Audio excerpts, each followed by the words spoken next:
Hello everybody, you're listening to The Archer on 106.6 FM Wickham Sound. I'm your host Dane Cobain. This is the weekly radio show where we chat about the local arts news. We have a different guest on each week. We head over to the Rhylight Zone for a short story and or some poetry. And we catch up with Twangling Jack Ford over in the Oak Shed for a weekly album review. As always, you can find us on Facebook. If you search for The Art Show on Wickham Sound, you should be able to find us. And we are repeat on Wickham Sound on Monday nights. We're on the Wickham Sound Listen Again, iTunes, Spotify and wherever else you get your podcasts. Please do leave us a short review on your podcast platform of choice. If you want to get in touch with me here at the studio, you can drop me a line on dane.cobain@wickhamsound.org.uk. That's dane.cobain@wickhamsound.org.uk. And I'm particularly keen to hear from poets, performers, musicians, people with MP3s to share, people with local arts news, potential guests. Don't hesitate to get in touch. I'm always looking for new guests to come on the show. You can also find us on Facebook. If you search for The Art Show on Wickham Sound, you should be able to find us, so do that as well. So this week we're going to be chatting to local musician Nick Byrne, but before we do that, we're going to head over to the Rhylight Zone for the latest instalment of Insomniac, which is a novella by myself, Dane Cobain. Over to Dane. Part 4, Dementia. Week 46, Day 4. Kate had stopped talking. Her symptoms were getting worse. She still hadn't slept a wink since the weight loss took off, and she just lay there, almost unresponsive, as the world moved on without her. She didn't talk because she couldn't talk. She'd gone too long without doing it, and as her mind continued to erode, it had somehow wiped the part that connected her brain to her mouth. But even if she could have talked, she wouldn't have bothered. There was nothing left for her to say. Her mother still took her to her sessions with Dr. Jalopnik, but everyone knew that there was precious little hope for her. Apart from her time in the sensory deprivation tank, which relaxed her but didn't help her to sleep, the sessions seemed to do more harm than good. Most of the time, she just sat there and listened while Dr. Jalopnik filled her with false hope. She seemed worried that she was about to do something stupid, but Kate couldn't have killed herself if she'd wanted to. She could hardly hold her head up. Her mother had to carry her out of the house and wheel her around in a chair. Kate was just watching and waiting. That was all there was to do. Week 47, Day 6. The days passed slowly and uneventfully. By now, Kate's mother was also off work because the job she had paid less than a professional carer. But the old woman wasn't well suited to the task, especially with her fiery temperament and the genes that she'd inherited from Nana Knight. Still, she did her best, and Kate was grateful that she had someone there for her in the real world. There was Zeb in the weird world inside her head, of course, but that hardly counted.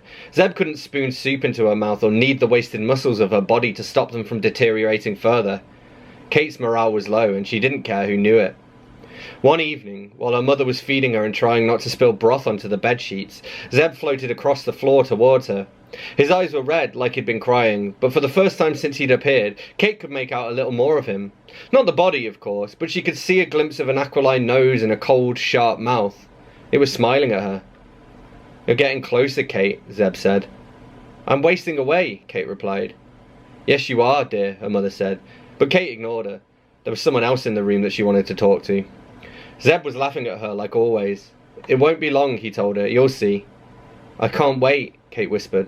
She closed her eyes. "What was that, dear?" her mother asked. But Kate was too tired to respond to her. Week 49, Day 2. "This isn't good," Dr. Jalopnik said. Kate and her mother were in her office. Well, Kate's mother was in her office. Nobody really knew where Kate was, and she wasn't in much of a situation to tell them. "What is it?" Kate's mother asked. "Hypnagogia," the doctor said. "I've heard of it, but I've never actually seen it. This is quite something." "That's my daughter you're talking about." "Yes," Dr. Jalopnik said. She sighed. "It's a pity, really." "What's hypergogonot?" "Hypnagogia," Dr. Jalopnik repeated. It rolled off her tongue like she'd practiced it a dozen times before, which she had.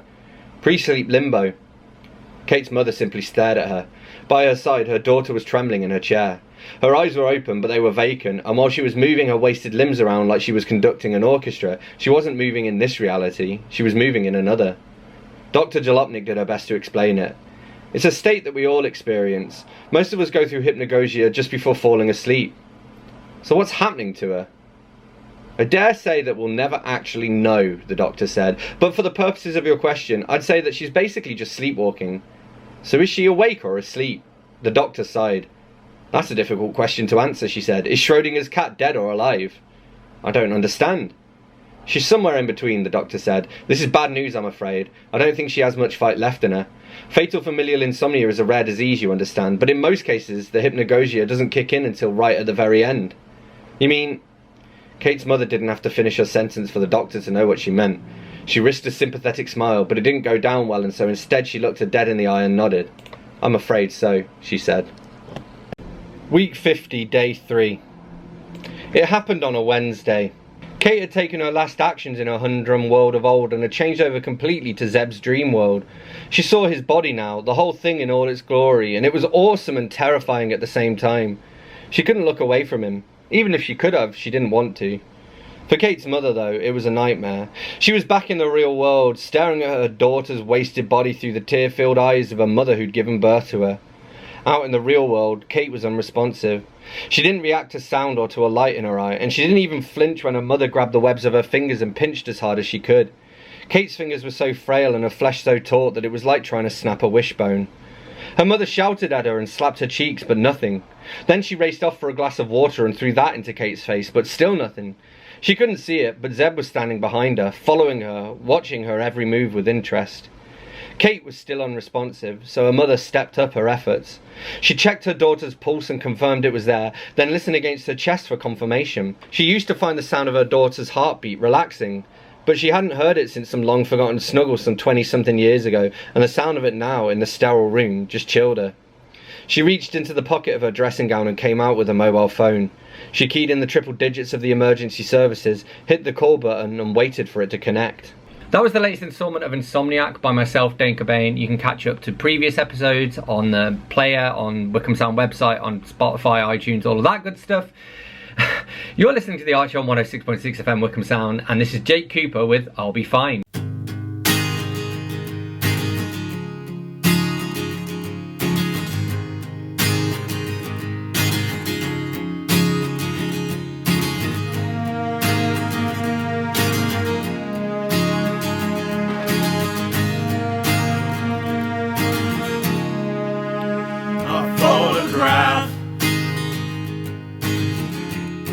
Still frame of simplicity, taken out of time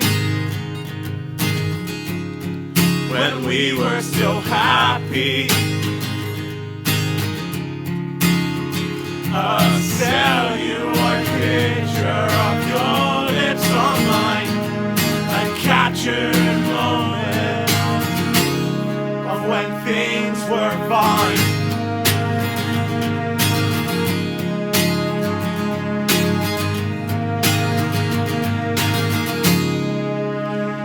Wake up early, rise into the sunshine, the golden hour brings out the blue in your eyes,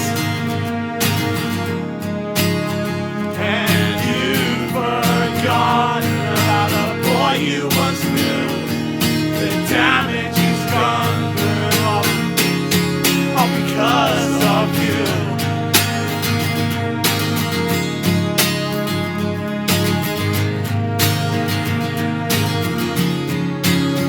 Well, I'll be fine. Keep still brings in my mind all the times you knew me, and we dreamt who we could be. But I took the burden, yeah, I took the fall. I just want you to know I'm not sad anymore.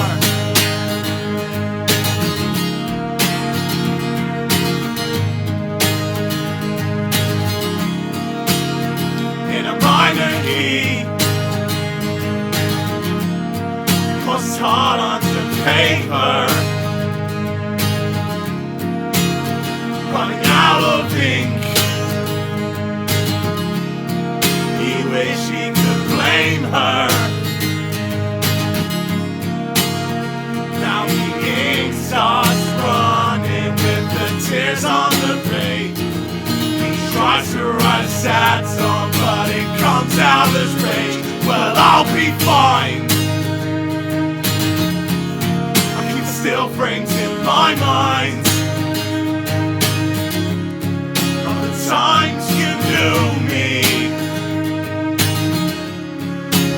dreamt who we could be. But I took the burden and I took the fall. I just want you to know that I'm not sad anymore. Well, I'll be fine. I took the burden and I took the fall. I want you to know I'm not sad anymore.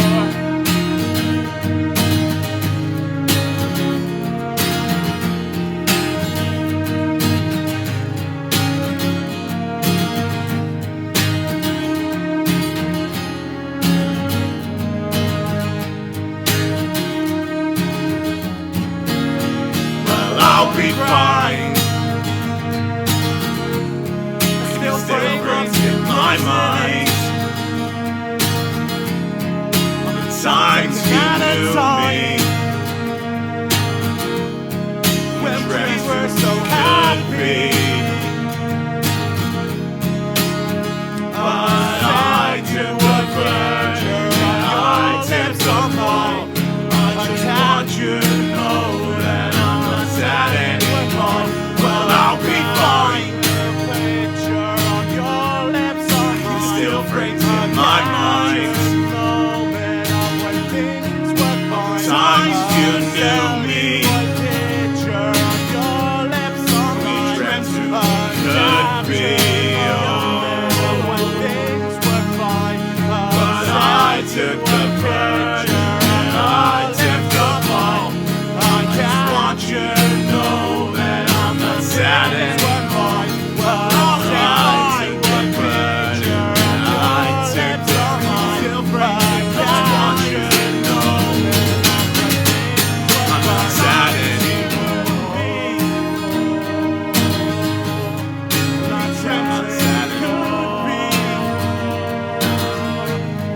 Not sad anymore.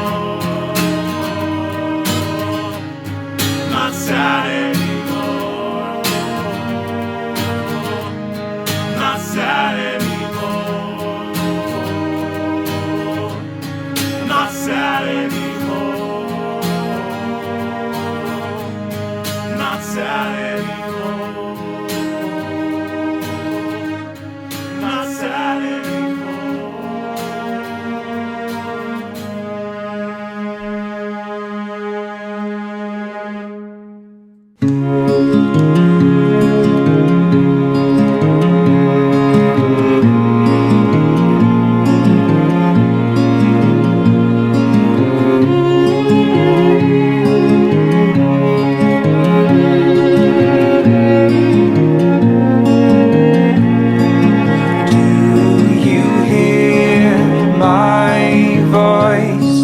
Rustling through birch tree leaves, floating on a faltering breeze, memories of memories. We made a pact to keep all of ourselves intact.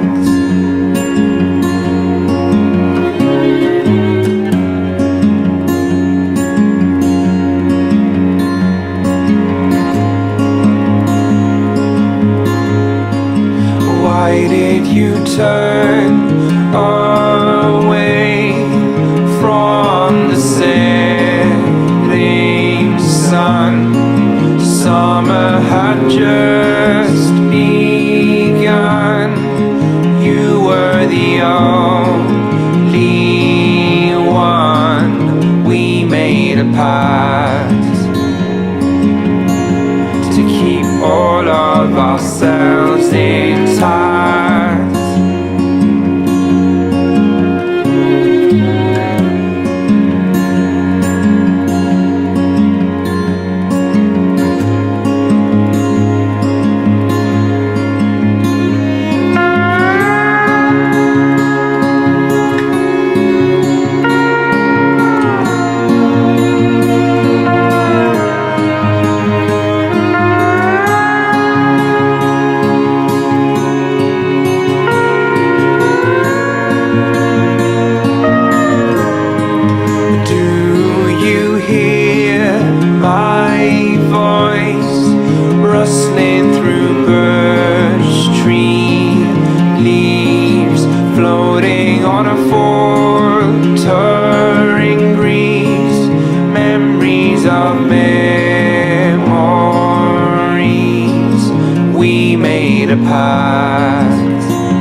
made a pact.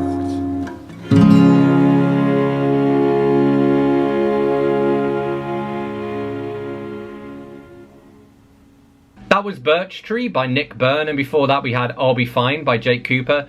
You're listening to The Art Show on 106.6 FM Wickham Sound. I'm your host, Dane Cobain, and it's time for us to be joined in conversation now by this week's guest, who is musician Nick Byrne.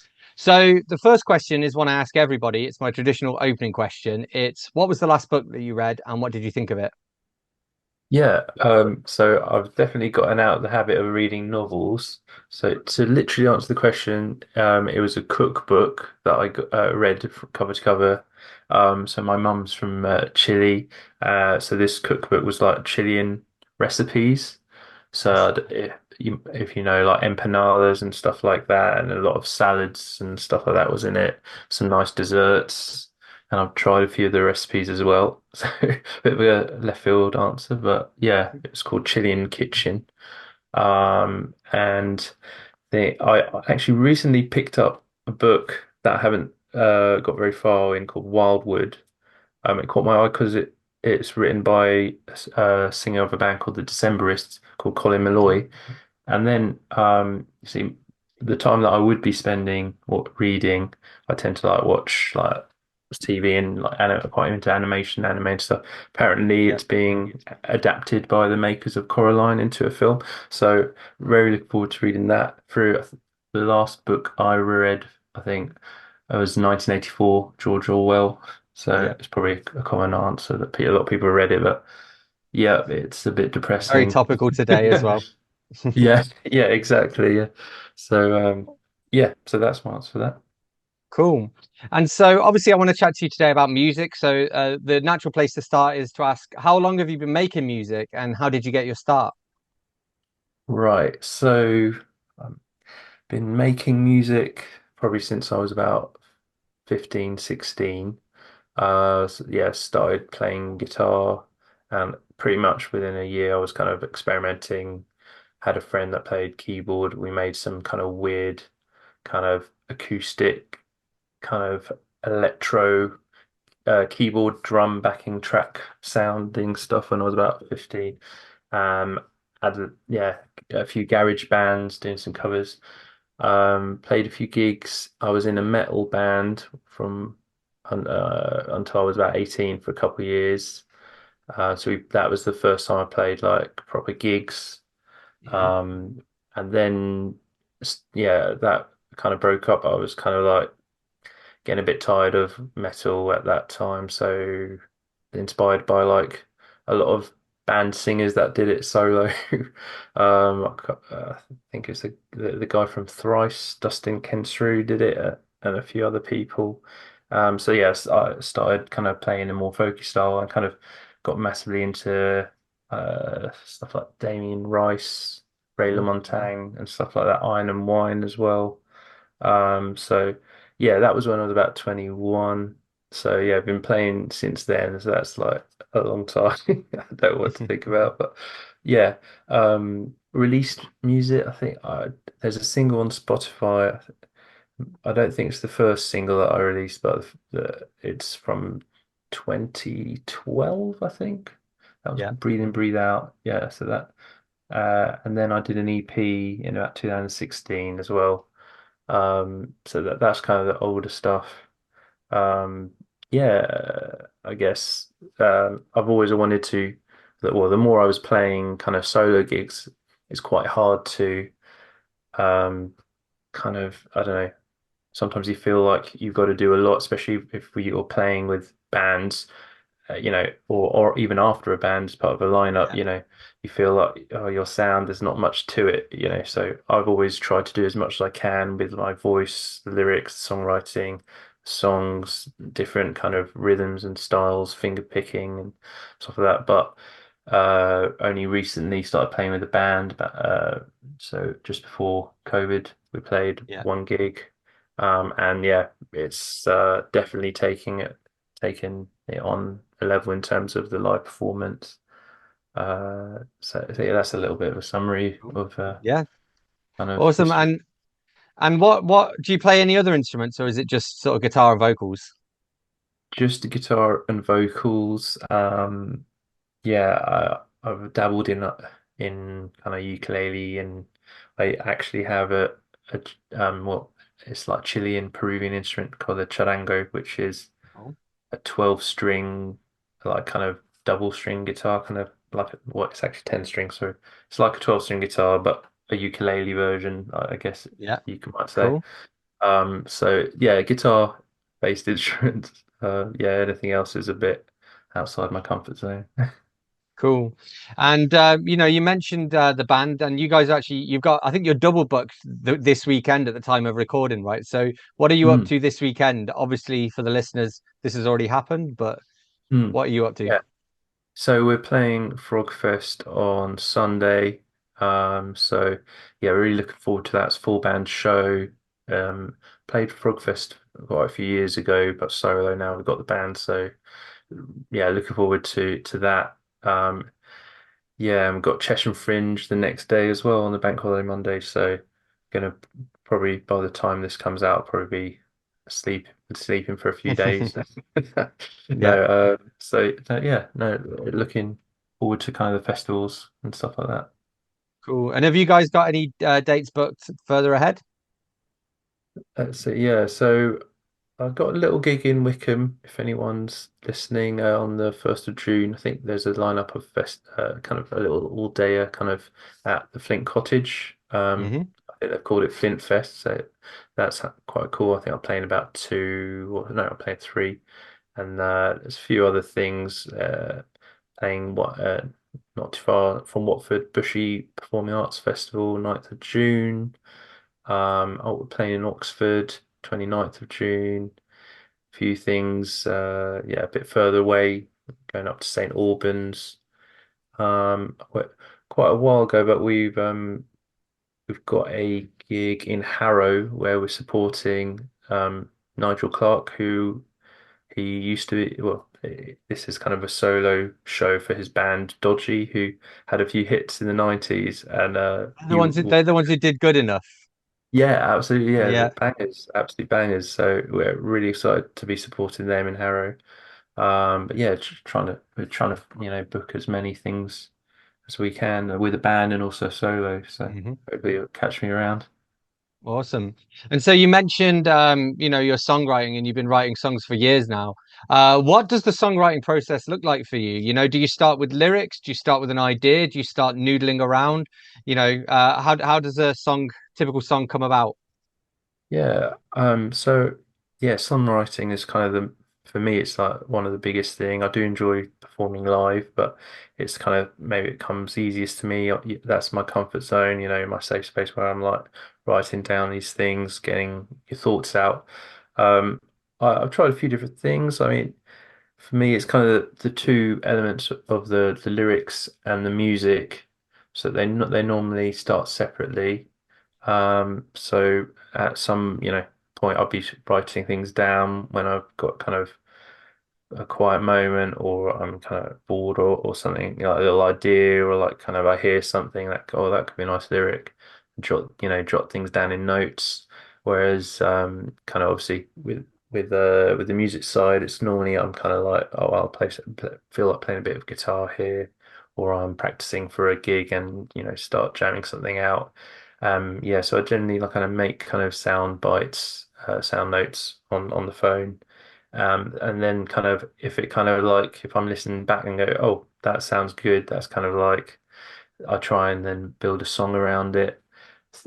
I do kind of think, then what kind of theme I want to write about, what kind of fits that tone of something that springs to mind by, the melody or something. And then I kind of refer back to, the poetry I've kind of written and then kind of try and piece it together. But do try and say something with all my songs. Yeah. So yeah, like a lot of the time it's just processing things, putting things together, but in some sort of narrative. And normally I try and have even if it's a sad song, kind of I want to maintain that hope. Hmm. Or the kind of yeah, kind of like just a point, even if the point is just cathartic, just getting something off your chest.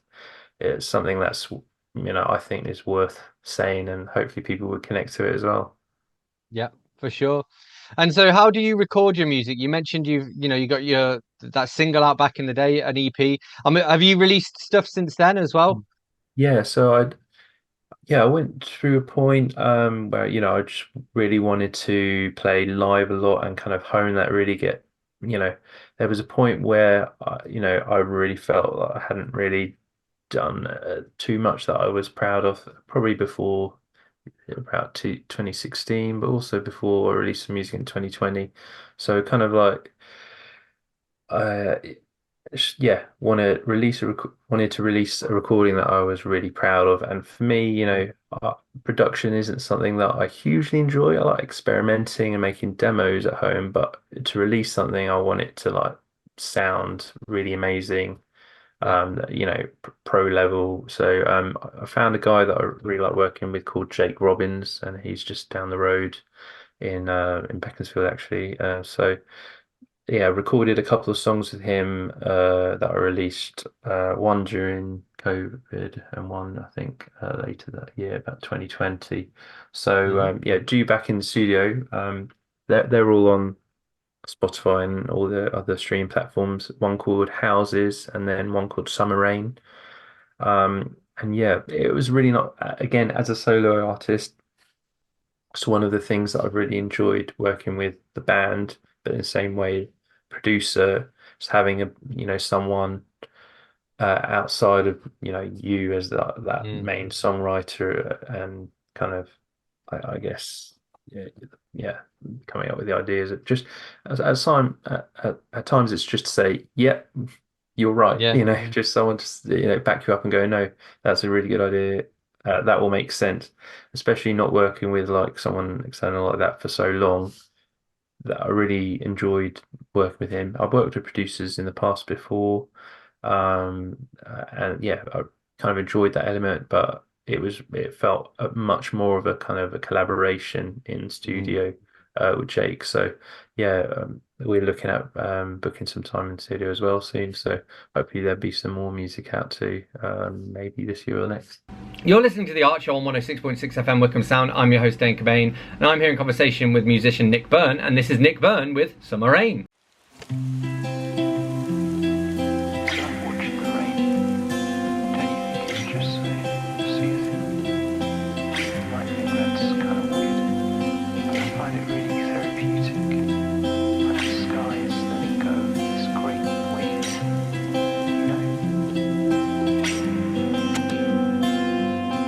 Walk, just walk with me.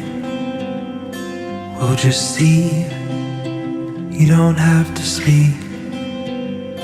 All wrapped up and hard to read. We won't seek anything. That summer rain will wash it all away. This I know, young love can be temporary.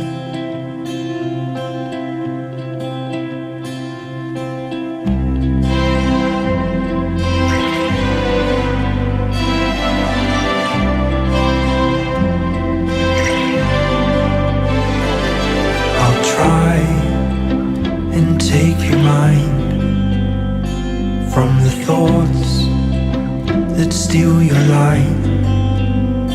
Waves crash down, in comes the tide. Do you feel the rush? We're frozen in time. That summer rain will wash it all away. This I know, young love can be temporary.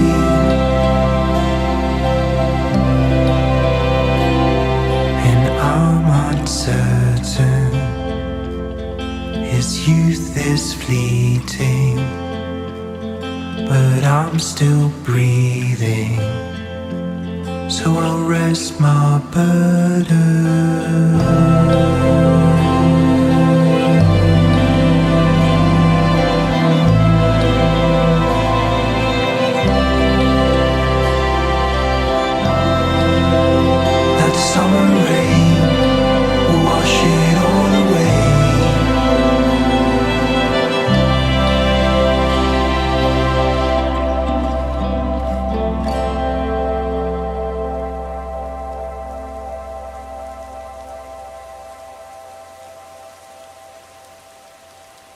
That was Summer Rain by Nick Byrne. You're listening to the Archie on 106.6 FM Wickham Sound. I'm your host, Dane Cobain, and it's time for us to be rejoined in conversation now by this week's guest, who is Nick Byrne.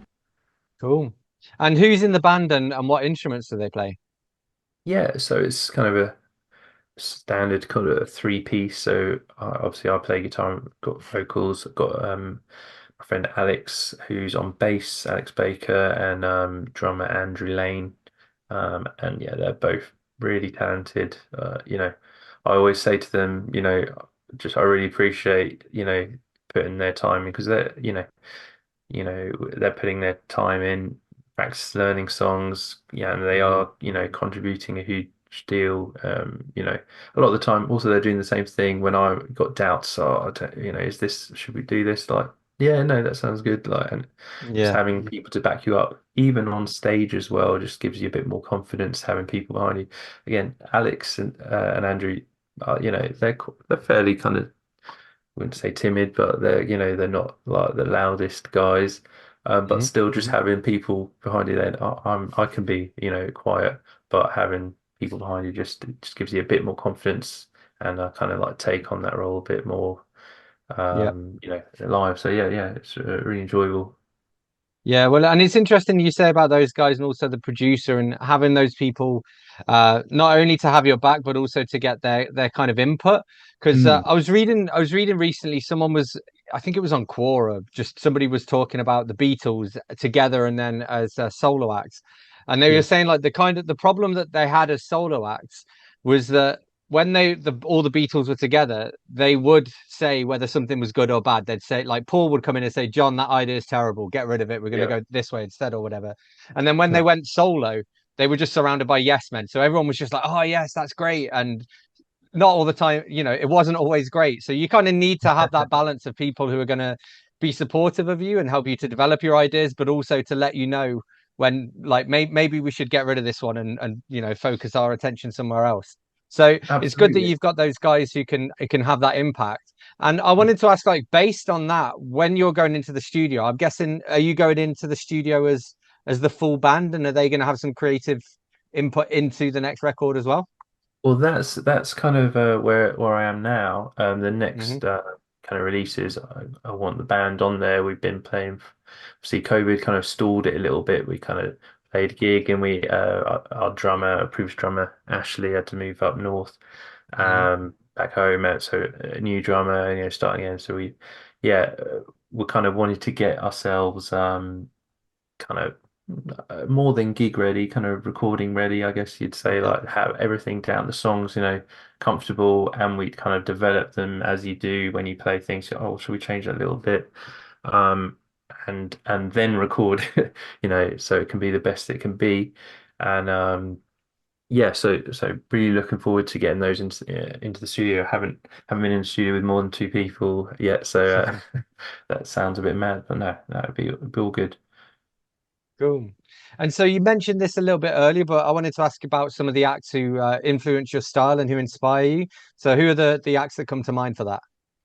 Yeah, so yeah, well, firstly, I find it quite tricky to kind of put my music, as like too many other people. So if anyone's got any ideas, do let me know. But I mean, I'm a massive fan of acts like Bon Iver, Yeah. Bright Eyes, Iron and Wine. Um, s- I do remember when I was kind of starting to fall out of love with kind of heavy music that I was into quite heavily in my teens. Like I remember hearing Jeff Buckley, the title track, I think it was Grace, and Hmm. I just remember just it hit me, just his voice is so Yeah. piercing, and Yeah. something about the guitar, very clean but like quite harsh, quite trebly. But I just remember thinking like the emotion is like so heavy. It's the heaviest thing I've heard for years. I remember thinking that, Yeah. and yeah, so that really inspired me to do that. I mean, Iron and Wine is kind of very kind of Americana folk artist, lots of finger picking. When I was doing my EP, when I was writing it, kind of like because he's got this kind of like he's quite well liked. he's got a bit of indie cred, he was on Sub Pop Mm. Records, and just that kind of vibe of artists kind of made me go, actually, I can do this. It's not really lame to be doing like a folky Hmm. record, and anything, writing those kind of wistful old traditional folky songs. So yeah, I was quite inspired by him. I mean, more recently, it's kind of Big Thief, The National. I say recently, but when I'm writing my current songs, yeah, a bit more full band, kind of thinking the kind of drums, Andy Schauf. I really like. He's got kind of almost a kind of a jazzy, definitely on the drums. He's got Hmm. jazz kind of influence. So it's kind of Jose Gonzalez, kind of that. I'm trying to kind of work a bit of Latin influence into some of my writing. Not as much as I'd like. Yeah, I got one song that's got kind of a Latin beat and some drums. More to come, but yeah, kind of yeah, they're probably kind of some of my favorite acts. Cool. And so you've, performed here and there throughout the years. Who are some of the other local acts that you've performed with whose music you enjoy? Let's see. I mean, yeah, local acts. I mean, if anyone's in a local band and they think, oh, we could gig together, let me know because, you know, there's I haven't found too many kind of acts that I feel kind of too, like a kinship with like that, and we Yeah. can like help each other. That because where we are, I think in Wickham, the scene feels to me maybe it might not be for everyone, but a little bit sparse and spread out. There's a lot of gig venues closing. I tend to gig a lot around like Hertfordshire, St Hmm. Albans, Luton kind of way, and so seems to be a lot of musicians around there, and a bit into London as well. There's a few kind of community open mic nights that kind of like meeting musicians. So yeah, I do remember. So there's a guy called Adam Barnes who I supported quite a few years ago. I think he's originally from Oxfordshire. Hmm. But played a gig at the SU, and yeah, he's a solo acoustic act, great voice. It's all about the songwriting. It's very stripped back live. The songs you can hear, um, you know, there's effort put into the story and the tone and the choruses just are quite affecting. And I remember he had just a bass drum that he was using just to add a little extra layer and really Yeah. accent like those builds, crescendos at the end. So I think that worked quite well. Um, there's an artist that I really like called Low Girl. I originally played in Luton at the Bear Club with her. I think before it was kind of more of a full band they have now, when she was called Sarah or Sarah. And but yeah, they're doing really well. They kind of transitioned from the kind of melancholy piano kind of bedroom pop, I guess you might Yeah. say, but kind of more on the chilled side, a lot of piano and fingerpick guitar into kind of indie pop stuff, you know. But so they can kind of like rock out. They got some good grooves, but still, they've had a few EPs now, and there's quite a lot of depth to the sound. They have like a couple of softer ones that kind of really then build because they got the full band, the kind Yeah. of dynamics that you can do, which I'm exploring and finding out. Um, yeah, it's really good. So they're from, I think they're originally from, is it Bedford, around that way, I think. Yeah, they're kind of in the home counties. So yeah, they got some Radio 1 airplay, BBC Six radio playlisting. So they're doing really well. Enjoying supporting, Cool. watching them, do well. Well, and you mentioned that the ability to play around a bit more sort of sonically with the full band. Is that factoring into now your songwriting and the way you look at songwriting? Like, are you starting to write with the full band in mind rather than say just yourself and acoustic guitar? Absolutely. Yeah, that's probably the biggest recent change. And it's kind of, I was trying to do it consciously, a little bit, and with some success. But I think now I'm at the point where it's kind of much more natural. Hmm. When I was writing solo, when you're writing, when you're kind of less experienced, you're kind of just writing a song, wanted to Yeah. just start to finish. You're not really thinking about too much else. But then when you're, been gigging a lot, I think then you start thinking, I can't just play one or two chord progressions. I need to make it interesting. How am I going to change from strumming to finger picking to, some gap, maybe a cappella moments, or change the melodies up, or, key changes. I haven't managed too many of those, but just things to keep it interesting. But yeah, with the band, I think the two ways. One thing I've managed to do a bit more lead guitar because I've got the bass holding Hmm. the kind of chords, so that's been fun. The drums and bass, the rhythm section, they kind of just really add a lot of weight. So the quieter moments on my guitar or voice sound even quieter compared to when everything's loud when we're all playing at the Hmm. same time. Um, but also I don't maybe have to do as much guitar wise. I can just do, a couple of chord progressions, the verse, chorus, maybe a bridge, Yeah. and the bass or drums and vocals can like make, add interest. So it's kind of a different way of looking at a song and what needs to kind of change as you're writing it. So yeah, and also then constructing the set lists as well. Where I I think our closer has like a guitar solo at the end, heavy Yeah. drums. It sounds quite rocky to be honest there. But yeah, it's kind of then working out the more chilled stuff as well, how that fits Yeah. in together. Yeah, it's fun. Cool. Awesome. And I guess just to end on, what have you got planned next, and where can people follow you to stay up to date? Yeah, so yeah, obviously we've got those gigs on the weekend. And yeah, you I think all the gig listings are on either on Spotify, there's a little event section, Hmm. or on my website there's links to things. So that's nickbyrne.co.uk, and it's nickbyrne.co.uk. And yeah, that'll just link to all the socials, streaming platforms, and things like that. I've got a mailing list, so if you fancy, keeping up to date with what things going on, video content from gigs and stuff like that. Yeah, either on the socials or on the mailing list, is the best place to go, and hopefully some new music coming at some point soon.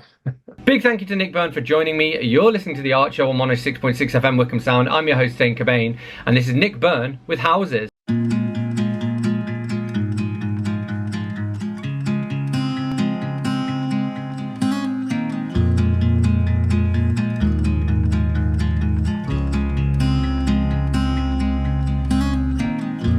Hey old man, where did your father go?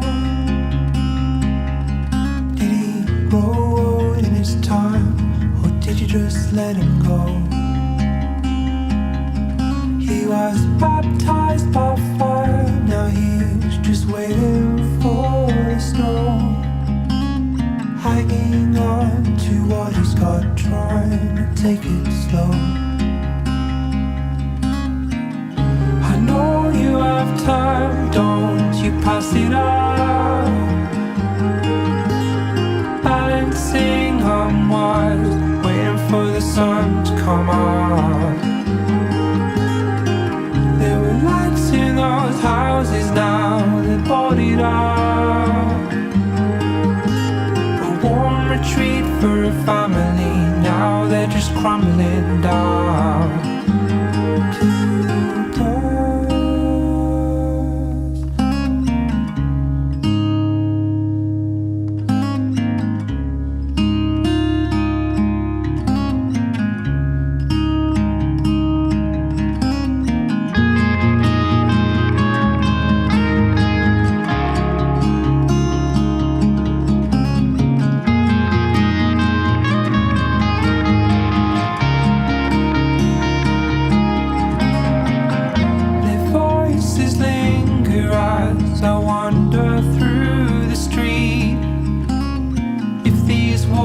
could listen, what stories would they keep?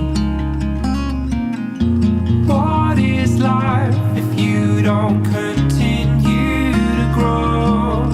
Self-medication and build your comfort zone.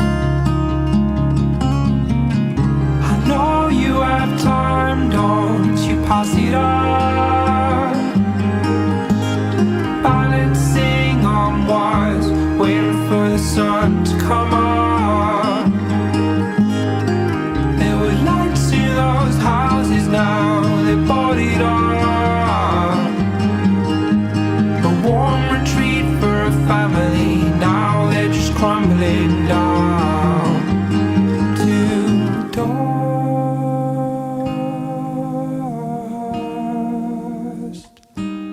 Whoa, whoa. I can't make it on my own. One day we'll find the pieces that make us whole. Our roots run deep once we've grown. Soon enough we'll call this house a home. This feels like home, feels like home, feels like home. Whoa, feels like home, feels like home. Oh, this feels like home, feels like home, feels like home. Whoa, feels like home, feels like home.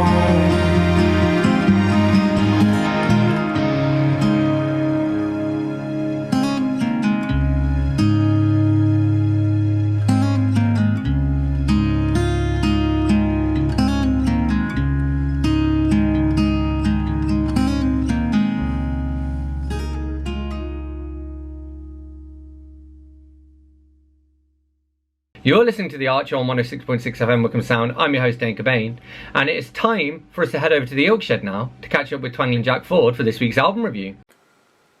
Debussy, La Mer, conducted by Herbert von Karajan. An LP I bought from the Sue Ryder charity shop in Wickham for £1, mostly because it also has Ravel's Bolero on it. If you ever attempt to play Debussy's famous piece Clair de Lune on the piano, you will be amazed at how comparatively few notes played simultaneously can create such complex harmonies. How the change between each bar of 4 can be a rise up towards elation or a drop down towards despair, or a confusion of both. How a descent can be a climax. I am sure I thought I knew everything I needed to know about Claude Debussy, but one night I was out driving and listening to a book at bedtime on Radio 4, and I got hooked on a book about a bunch of friends living in West London. I think the book was called White City Blue. Every episode was introduced by a piece of music that after hearing it every night I knew I had to own. It turned out to be The Seduction of Claude Debussy by The Art of Noise. I bought the CD. It has small sections of biography narrated by John Hurt, and arrangements of Debussy pieces that are a bit 90s, a bit dancey, quite of the time. And I loved it at the time, but now it sounds a bit dated. However, The Art of Noise inspired me to take out more works by Debussy from the library. La Mer is the opposite to the simple but effective piano pieces. It is pretty much a symphony. It has 3 movements and employs a whole orchestra. It was written in 1902 and would appear to be the template for all music that needs to portray the sea. The great classical composers were good at scenery. Sometimes the music ripples, sometimes it sparkles in the sun, but sometimes it comes at you in great waves. On vinyl it is incredibly dynamic. You listen carefully to the quiet parts, but are then blasted by the giant swells. To quote the cover notes on this 1978 release, though the ebb and flow of its ideas and the play of its colour suggest the sea's myriad energies, The music also confirms the listener with a vista of human drama. And who am I to argue with that? Debussy, La Mer. Big thank you to Twangling Jack Ford for this week's album review. Thank you to Nick Byrne for being this week's guest. Thank you to everyone whose music I've shared. As always, you can find us on Facebook. If you search for The Art Show on Wickham Sound, you should be able to find us. We are repeated on Wickham Sound on Monday nights. We're on the Wickham Sound Listen Again, iTunes, Spotify, and wherever else you get your podcasts. Please do leave us a short review on your podcast platform of choice. And you can email me here at the studio on dane.cobain@wickhamsound.org.uk. That's dane.cobain@wickhamsound.org.uk. I'm always keen to hear from potential guests or musicians with MP3s to share, poets, writers, you name it, get in touch. And follow us on Facebook if you haven't already. So I'm going to leave you with one last tune. This is So Long Space Girl with Bonfires. I'll catch you next week. They told you were perfect, so you never had to sing a different song.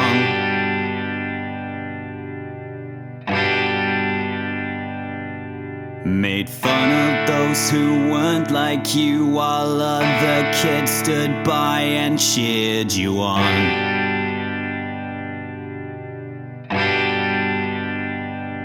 You fit in here, a sense of self that stops you moving on.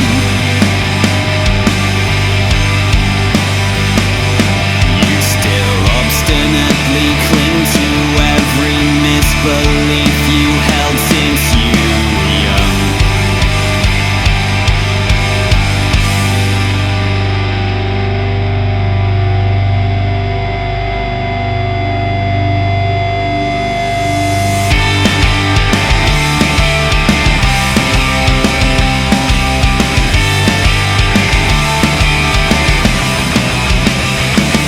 There's a difference between moving out and running away, and I don't see how you leaving now will solve anything, but I know you got your reasons, so goodbye.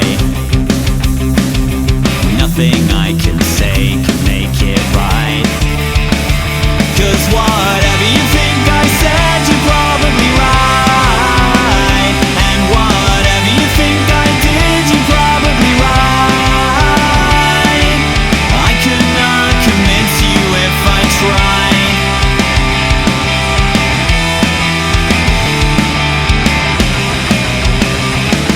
There's a distance between here and where I thought I'd end up, but I'm scared to take